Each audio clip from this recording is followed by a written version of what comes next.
Hello everyone, welcome back to ICT Knowledge.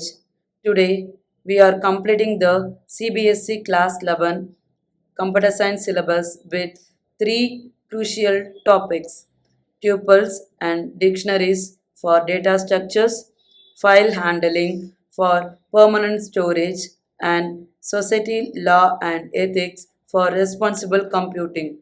Let's finish. A tuple is an immutable ordered collection enclosed in parentheses. You create them like t equals parenthesis 10, 20, 30. For a single element tuple, you must include a comma, parenthesis 5, otherwise Python treats. For a single element tuple, you must include a comma, parenthesis 5, otherwise Python treats it as just the number 5 in brackets. Indexing and slicing work exactly like list and strings, but here is the key: tuples are immutable. You cannot change an element. T of 0 equals 99 gives type error. So why use tuples? They are faster than list. Use less memory, can be used as dictionary keys and product data from accidental changes. Packing and unpacking is elegant. A, B, C equals parenthesis 1, 2, 3 assigns all three at once. Watch the operations appear. Tuples have only two methods, count and index, because they are immutable. Count tells you how many times a value appears. Index gives the position of the first occurrence. All the standard sequence operations work.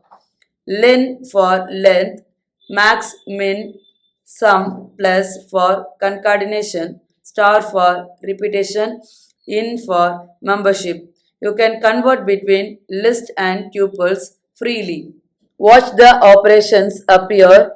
Tuples have only two methods, count and index, because they are immutable.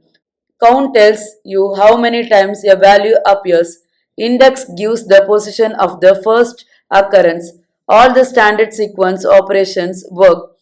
Len for length, max, min, sum, plus for concatenation.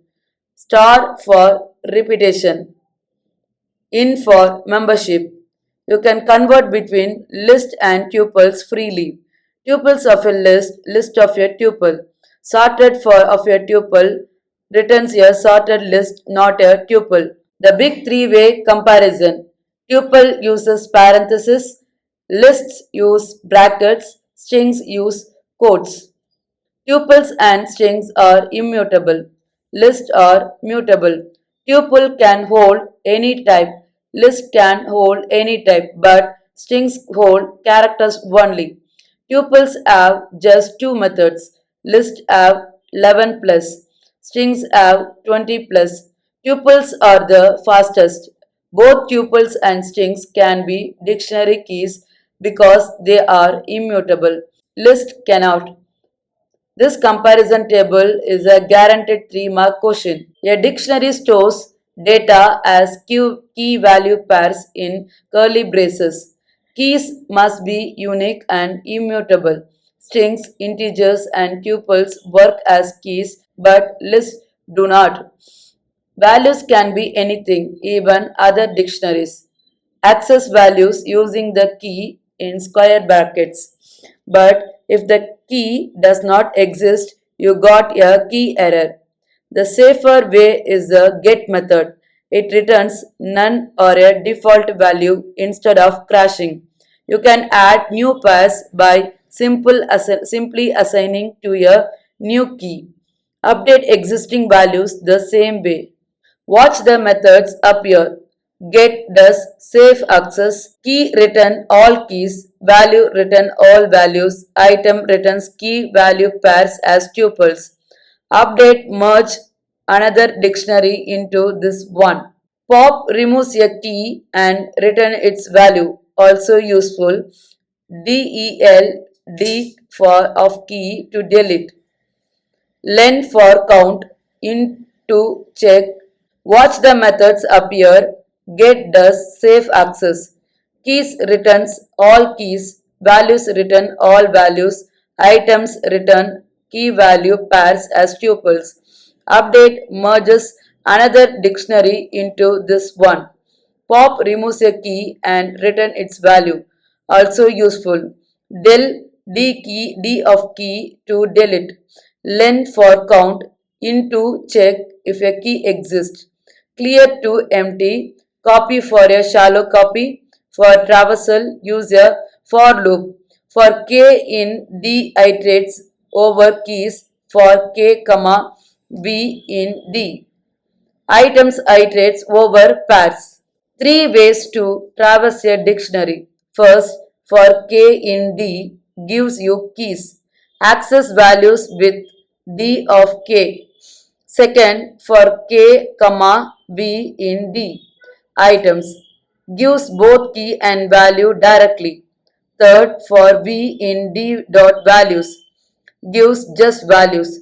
Nested dictionaries are dictionaries inside dictionaries like a school dictionary containing class 11 which contains CS with teacher and student count.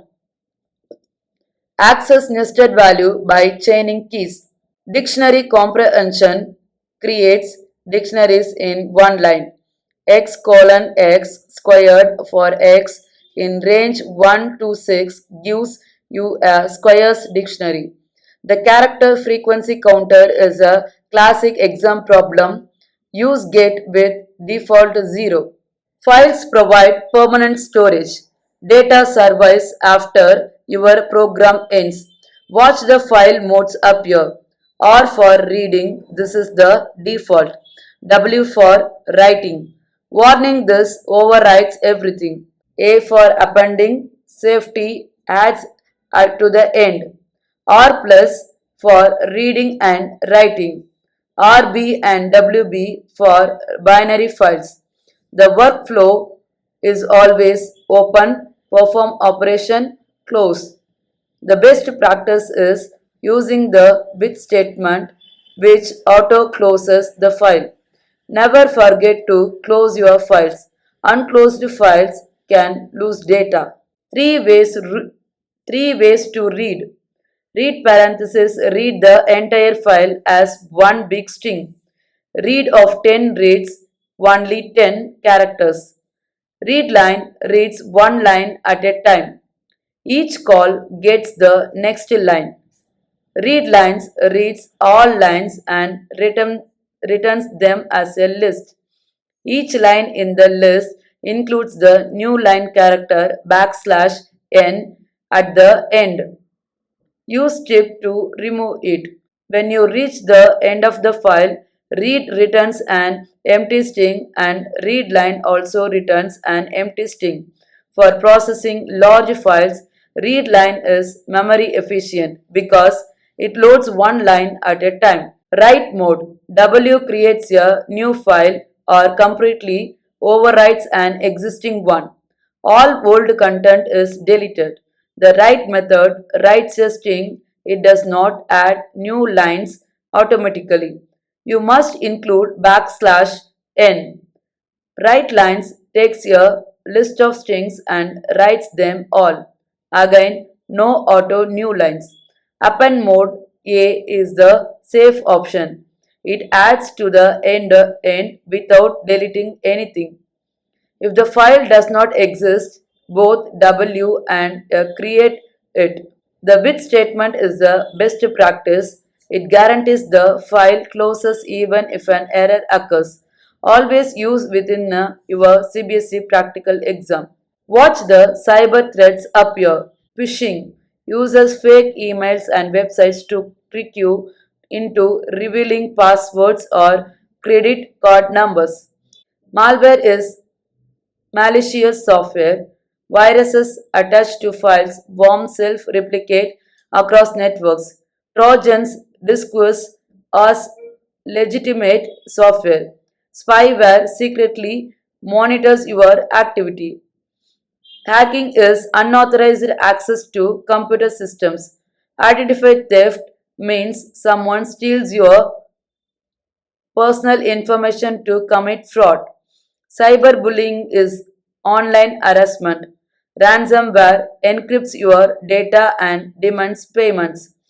Protection measures include strong password, two factor authentication, updated antivirus, firewalls, and verifying links before clicking. Your digital footprint is the trail of data you leave online. Every post, search, purchase, and like. Active footprint is when what you deliberately create. Passive footprint is collected without your knowledge. Cookies, location data. Remember, your digital footprint is permanent. Net etiquette means online manners. Don't type in all caps. It considered shouting. Respect privacy. Don't cyberbully. Give credit to original creators and think before forwarding messages. E-waste is discarded electronic devices containing toxic materials like lead and mercury. They must be recycled through certified recyclers, not thrown in regular trash. Watch the IP types appear. Copyright automatically protects creative works. You don't need to register. Patent products inventions but requires formal registration. Trademark products, brand names, and logos. Open source software is free to use, modify, and distribute, like Python and Linux. Freeware is free to use, but you cannot see or modify the source code. Proprietary software requires a paid license, like Microsoft Office. Plagiarism is copying without credit. Software piracy is using paid software illegally. Creative Commons provides flexible licensing. Some allow commercial use, some don't. The Information Technology Act 2000, amended in 2008, is India's primary cyber law. Section 43 covers unauthorized access and data theft, compensation up to 1 crore rupees. Section 65 covers tampering with source code, 3 years imprisonment plus 2 lakh fine. Section 66 covers computer fraud and identity theft, 3 years plus 5 lakh. Section 67 covers publishing obscene content, 5 years plus 10 lakh. Section 69 gives the government power to intercept communications for national security. Section 72 covers breach of confidentiality, 2 years plus 1 lakh. Note that Section 66A was struck down by the Supreme Court in 2015. Rapid fire. Tuples are immutable. Use parentheses, have only count and index. Dictionary stores key value pairs in curly braces are mutable and keys must be immutable. File modes. R reads, W overwrites, A appends. The with statement auto closes files. Read gets everything. Read line gets one line. Read lines get a list. Phishing, malware, and hacking are major cyber threats. Copyright, patent, and trademark product intellectual property. IT Act 2000 is cyber law. 8 key points, master them all. CBSE exam patterns for these topics. Tuple output prediction. Given a tuple, predict slicing and method results. Dictionary operations, track additions and deletions. File handling, 5 mark questions, write programs to count words or specific patterns in files. Cyber safety differentiation questions, phishing versus farming, virus versus worms. IT Act section identification, which section covers identity theft. File reading comparison. Explain the difference between read line and read lines with examples. Exam tracks. A single element tuple needs a trailing comma. 5 is just the integer 5, but 5 comma is a tuple. Dict.get returns none if the key is missing, but square brackets raise key error. Write mode completely destroys old content before writing. Read returns one string, read lines returns a list. Virus attaches to files, worm self replicates independently. Trojan discusses as legitimate software. Section 66A of IT Act was struck down in 2015, no longer valid. Flash forces buffered data to be returned to disk immediately. Copyright is automatic, patents require registration. Quiz time. Question 1. Given tuple t equals 10, 20, 30, 20, 40, what is the t dot count bracket 20,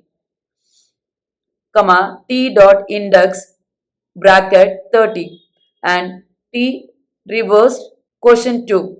Write a program to read a file called marks.txt and count how many lines contains the word pass. Bonus. Name 3 sections of the IT Act with their punishments and explain the difference between copyright and patent. Write your answers in the comments. Keep learning. Thank you.